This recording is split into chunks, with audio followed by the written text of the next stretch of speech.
चिरां जिल्लानि टल प्लाजायाव बिजनी पुलिसनि संदाननायाव गोबां बिबांनि आयेननि बेरेखा माइरं लांनाय गंसे गारिजों लोगोसे सासे सुबुंखौ पुलिसा हमदों। खुलुमबाय। बे समाव राइजिं बड'लेण्ड स्टुडिअ'निफ्राय फोसावनो लादों मोनसे ब्रेकिं निउज।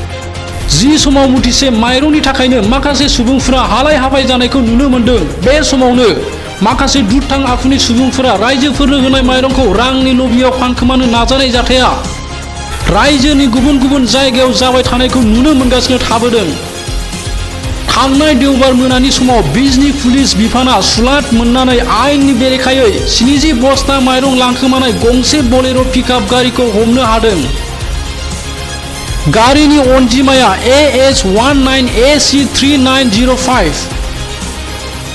खौराङाव फोरमायहरनाय बायदिब्ला गारिया मानिकपुरनिफ्राय बङाइगाव फारसे थांबाय थानाय समावनो बिजनी टल प्लाजायाव पुलिसनि आखायाव हमजादों।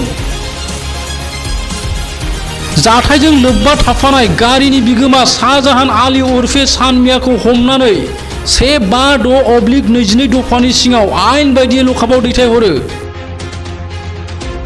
बे समाव बिजनी पुलिस बिफाना जाथायजों लोब्बा थाबावनाय माखासे नायबिजिरनाय खामानिखौ मावनो आखायाव लादों।